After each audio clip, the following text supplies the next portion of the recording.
Welcome to the Prof Talk Pod, brought to you by the Engaged Professor. Every 2 weeks, join us as we talk about tips and tricks to help you connect with your students, engage with industry, and stay up to date on all the teaching trends. We'll give you actionable strategies that will help improve your teaching today. Thank you for being here. Let's get started. Hey, everyone. Welcome back to the Prof Talk Pod. Excited to have Katie with us again. My name is Becky Aiken, and this is another one of our summer episodes. I'm so glad that Katie agreed to keep recording with me so we could bring you episodes all summer long. We're talking about something a little bit different today that's going to maybe end up being a little more banterish than some of our other episodes are. But we wanted to talk about what you can be doing with your summer, both from a teaching, research, self-care, just for fun. Like, what can you do in the summertime that helps you rejuvenate, but also helps you be effective in the work that you do in the fall? And so actually, because we talked a little bit about it on the last pod, I'm going to have Katie start by telling us, because you mentioned that you're taking July off. So I want to know, like, what's Yeah, something you're going to do in July take it that you off. think, yeah, but what No. kind of fun stuff you got planned? If nothing, that's great. So, I'll start off by saying, first of all, thanks for having me back. I appreciate it. It's so fun to chat. And it is summer, is it? I'm on a 10-month contract, Becky, which means I don't get a paycheck in June or July unless I'm doing something else. Um, like in the last episode, we talked about something both of us are doing, which is teaching this summer. So I will get that paycheck in May and June, and I will be obligated, to teach through mid-ish June. But I don't think I was like this as much when I was an earlier career faculty member. If I'm not getting paid, I don't know if I'm working. I don't know if I'm working, Becky. And increasingly my department for sure at school has been very supportive of that. I'm not talking about in context of like I'm not going to do anything, but as my daughters are in elementary school, older elementary school now, and my husband and I, who's also a faculty member, are becoming more aligned in our schedules. I really try to not to do as little as possible from an academic, especially a teaching perspective in July. Now, there's a trade off to that we'll talk about, but I'm going on vacation in the middle of July. It's good timing because we have July 4th is like a weird, I think it's like a Thursday or Friday. It's something like where it messes us up with summer camps for our kids. No, it's a Saturday. And so everybody wants to take the third off. And then the end of the summer, my kids go back to school on August 5th. And so we have a lot of exciting, yeah. I'm going to a conference at the end of July. I always have public accounting based, and I'm really try to take that time not just to regroup for my own mental health, but to focus on my kids and to just decompress a little bit. I don't have specific plans yet. It's always pretty kind of gross weather in July in Indiana. It's humid and 90s. But yeah, I've tried to be intentional recently about saying, I'll do whatever you need in May and June. Give me July, please. Give me July. Yeah, I think that self-care piece of it is really important. And we'll have people that listen that are on 9-month, 10-month, even 12-month contracts. Our faculty in the School of Professional Study are mostly 12-month. I'm a 12-month employee, but it's still, there's fewer students, there's fewer classes at a large institution like KU, even though our faculty are mostly 10-month, that's not the case across the university. So a lot of committee work kind of slows down. And so those opportunities to take the time off and actually be off, because if you're not teaching, it's fine if you don't answer your email for a week, like everything's going Mhm. to be okay. I think is a really important thing for you to do, especially, and I know that in other industries, people really struggle with this whole attitude, like I'm a teacher and I'm going to take the summer off because, I don't get paid for it. A lot of people don't love that because they work a salary job, but it is one of those things where if you're not in it, you don't understand, like you're grading until 11 o'clock at night and on a Yeah. Saturday. Like that's not an uncommon experience for a lot of faculty. Well, So it it is kind of not an balances 8 to out. 5 job. It is I worked in corporate. I have experiences. It is not an 8 to 5 job. It's also, though, And I know this varies university to university. I know this varies faculty line to faculty line, but I'll speak from my own experience. I don't get PTO. It is not a thing in my job. It's very flexible. My job is incredibly flexible. It's one of the things I love the most about it, but I don't get PTO. And one of the justifications for that is you break when your students break, right? And so I take that increasingly seriously. But you are working at weird hours. You're like students are not 8 to 5. You're working a lot of times when you should be taking a holiday because the office isn't closed. There are times when staff are off, but faculty are not, like fall break. Yeah, I And think it's a much more cyclical job, I think, than corporate for sure for me. yeah, so taking that summer a little bit of time, like intentional time away where, even like putting that out of office on if you're a faculty member so that if you don't have to feel guilty if your email is in there, taking it off your phone for a week or a month, like those are potentially some good ways to just give your brain a break. For pre-tenure faculty, I recognize that summer is the time you often do research because you can catch up on it and you have time in it. And I still think that's fine. And a lot of faculty, I mean, when I was pre tenure, I was spending most of July on research, even though I wasn't getting paid because I wanted to get tenure.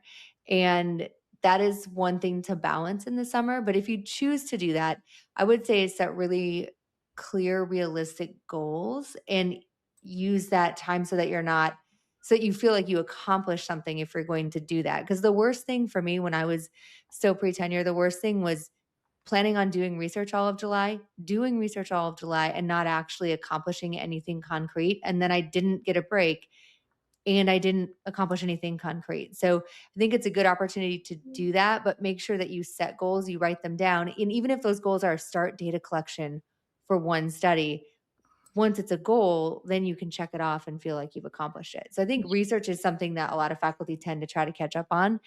And I think it's great, but definitely those clear guidelines and goals will help that be more successful. Yeah, and also understanding what your university or more specifically your school and department expect out of you from a productivity perspective during the summer, regardless for research in particular, but regardless of your duties. For me, one example of this is even though I talked a big game just now, I'm taking July off. I have service obligations that are 12-month. They are not paid. I chair two committees, one of which I'm obligated. It's a campus level committee, and I just got appointed to. I'm obligated to be available in the summer. And now it won't be every day, but if I get an email about this issue, I have to respond to that. That's an expectation. I'm not expected to go to the office and attend meetings and be involved heavily in teaching conversations, though, because I'm not on that level of contract during that time. I know that in many departments, many schools, there is financial support for research during the summer. And I don't want to draw the line at whether or not you're getting paid to do something, but there definitely is um, a distinction, I would say, in the types of activities you're engaging in, depending on the expectations of your department and school and campus or university. And that will often be apparent depending on the resources they give you in the summer, or what your research or teaching partners are expecting out of you in the summer.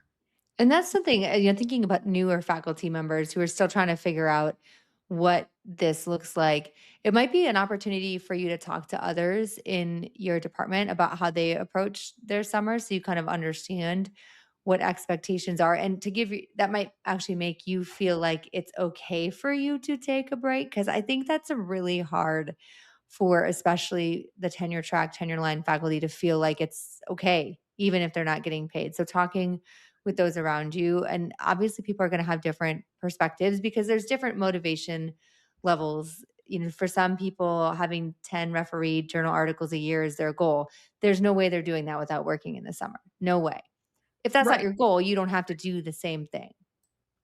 Right. Absolutely. And I mean, I think kind of to the what are we doing this summer point, there I know that even though I will not be focusing on work in July, I will be doing a little bit of it. And that's because I have a whole lot of class prep ahead of me. And if I wait until August 5th when my daughters go back to school to accomplish that, which I totally could. I think school for us starts August 24th. I personally, yeah, August 24th, I personally am going to be in a world of hurt because I have a lot to do with my classes. For me, personally, with two preps in the fall, both of those preps change law, change guidance every summer.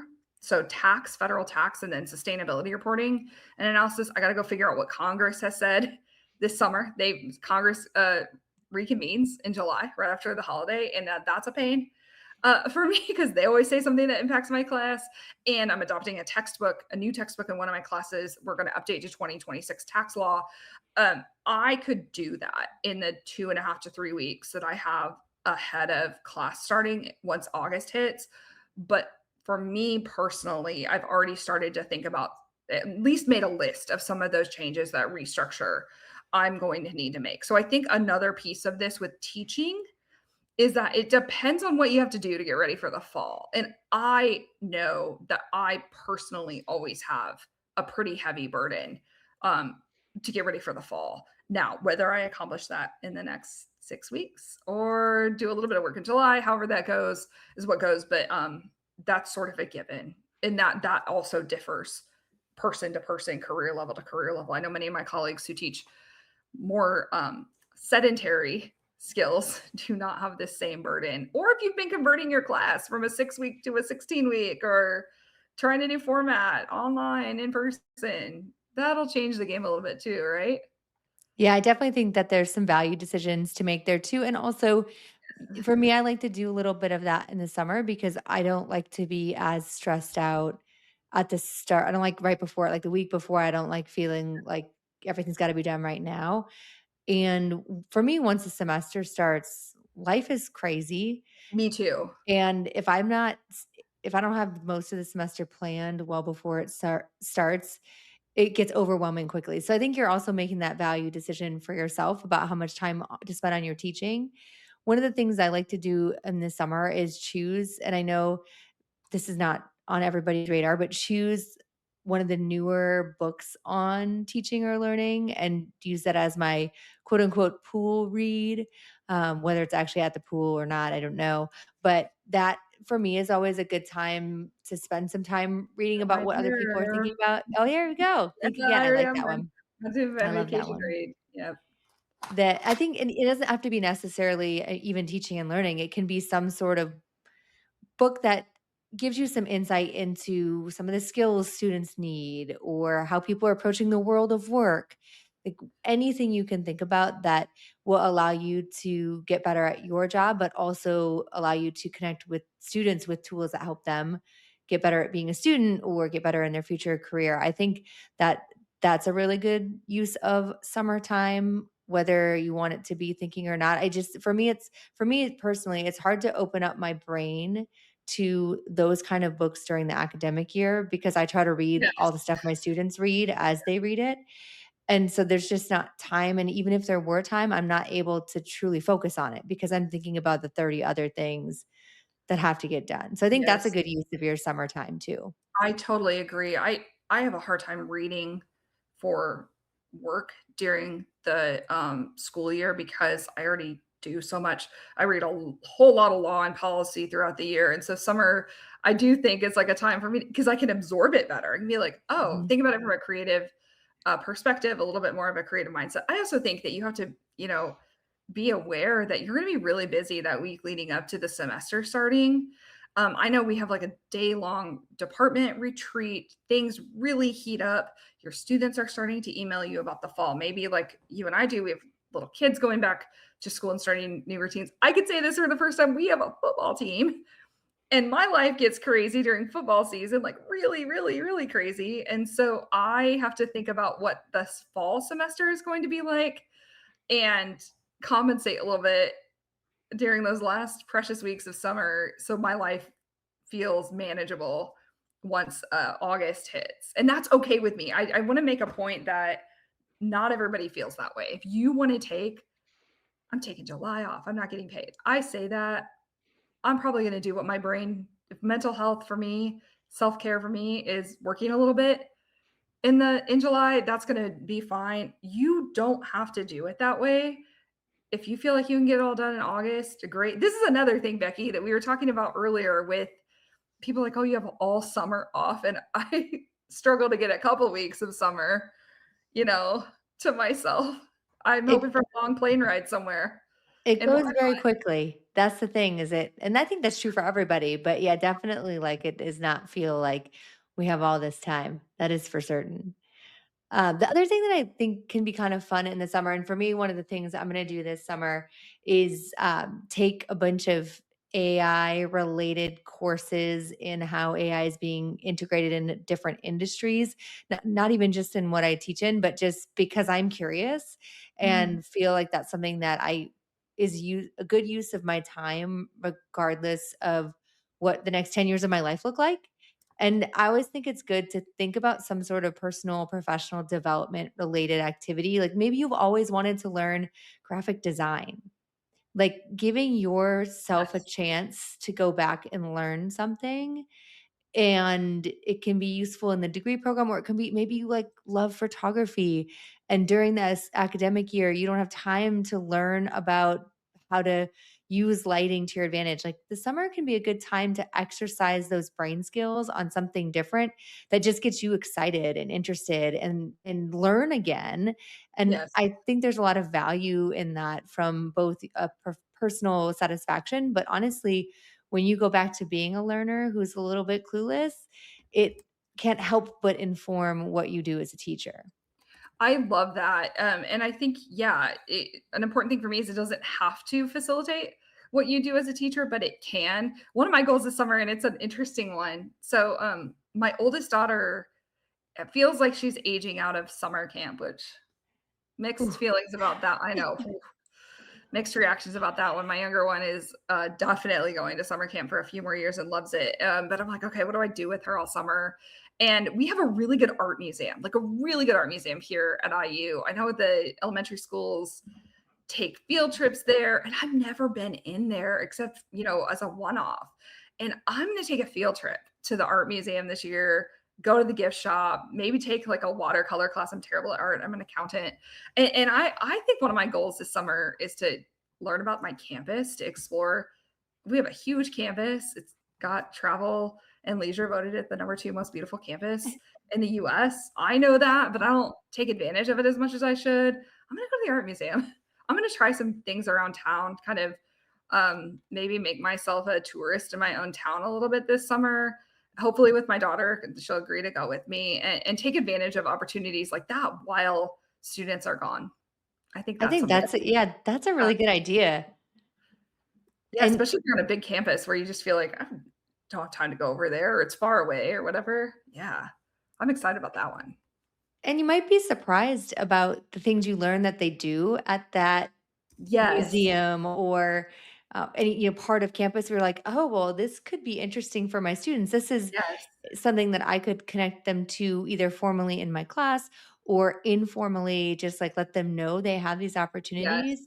And sometimes I don't know that we're always that good at that. And those are connection points. If you listen to the intro for the podcast, one of our goal is talking about how to connect with your students. And those are connection points outside of the content that you teach that can really be valuable for building relationships with students, but also building a connection to your campus community in Mhm. ways that make you also feel more satisfied in the work that you do. Because it no matter what we do, there are like the last week of classes is going to be frustrating. All the emails about, Right. can I get this grade? Can I get this? That's never going to change. But what you can do is try to be a little more engaged yourself to feel a deeper emotional connection to the place that you teach. And I think that can be really good for our long-term mental health throughout the semester when things are hard. Yes, absolutely. And I really like what you said about being able to talk to your students about things.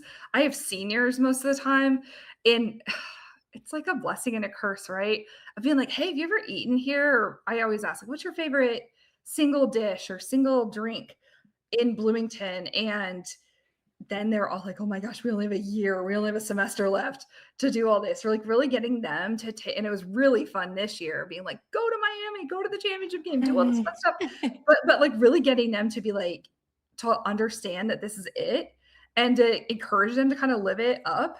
I think that's so fun. And this could be it. Like, hey, I went to Eskenazi. I know you don't think about the art museum as a business major, but it was super cool. And I took a watercolor class. Or our art museum has super awesome things. Like you can do a monthly meetup there where you can design your own tattoo, which Ah, cool. I have one tattoo that I kind of helped design, but I'm not artistic. But imagine if that was something you were like, hey, I want to get a interesting piece of art on my body and but don't know where to start. How awesome would that be?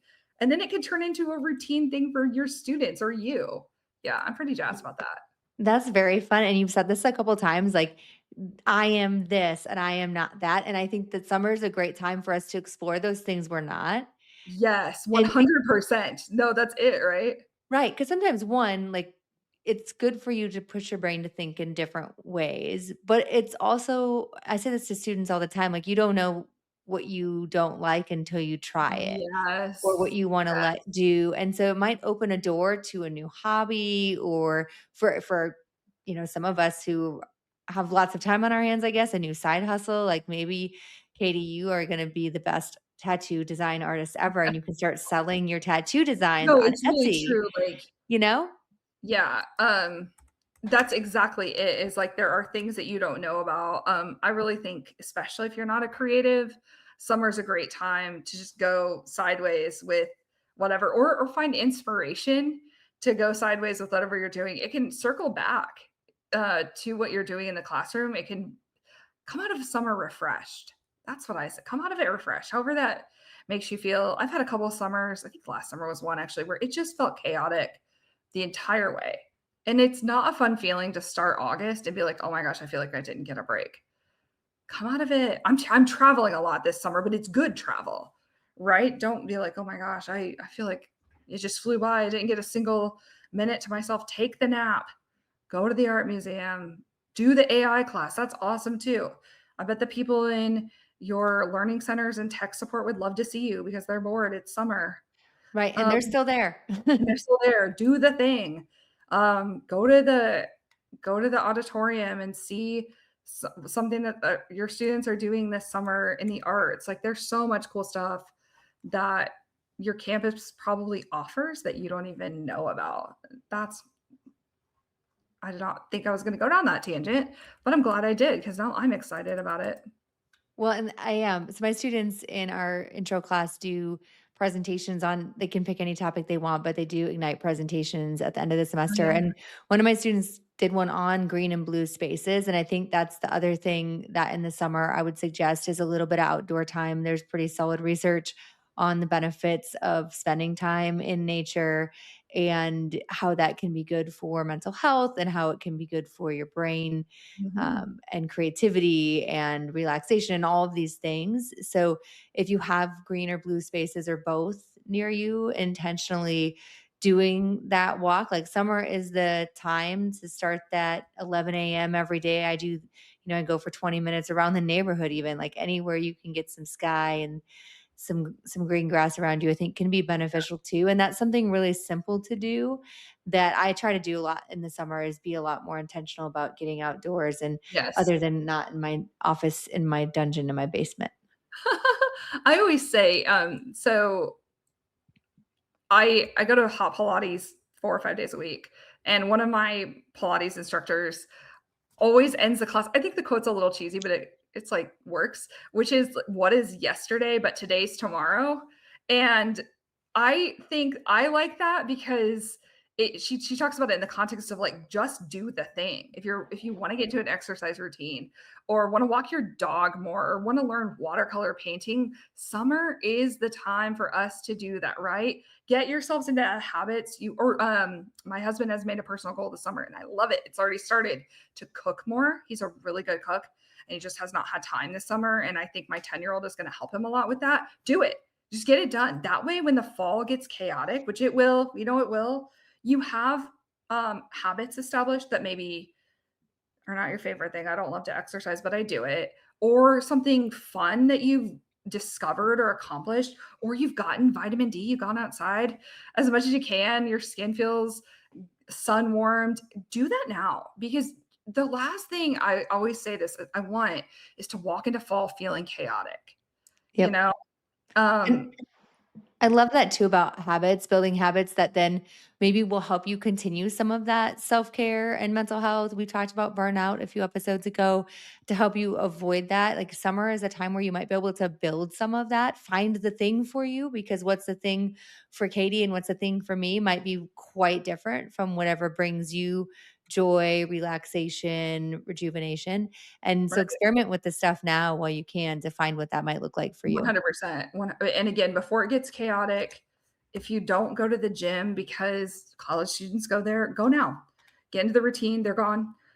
And then when they come back to campus, it's your gym now, not theirs, right? And Right. Yep. that's Y totally how I feel. We call it townie summer here in Bloomington. Like, Yeah, go eat that your restaurants. Lawrence was the same too. I don't live in Lawrence right now, but when I was a grad student there, it was the same, like, wow, everybody's like, "I love summer in Lawrence because you can go anywhere you want and you can get in," and that's a good chance to explore some of those places you might not And then you get otherwise into the do. habit of doing it, And right? right, and then it like, I love that you just said, like, then the fitness center becomes your fitness center. It's just a Yeah, place you go, and it seems less scary, so when students come back, like, this is just what I do. I think that's such a good point. yeah. Okay. Well, hopefully, for some of you, as you think about the summer that is looking at you and the time that you have and the things that you want to get done and the time you want to take off, you can think of trying something new, taking some of these ideas, giving them some space in your life and seeing what that looks like.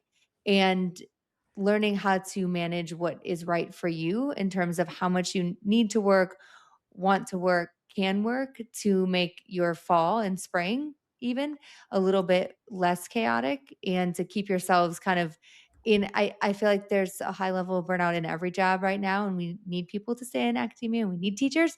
So to keep yourself really focused on doing the good work that you do throughout the year. Okay. Thank you for being here.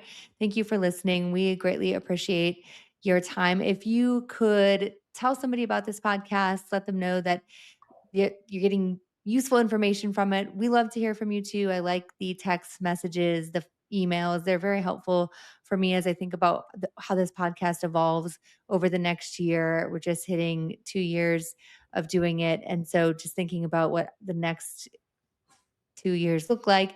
Those are really helpful. So please drop those comments, send me those emails, Becky at the Engaged Professor, and share us with somebody that you think could use the podcast. And we look forward to seeing you again next time.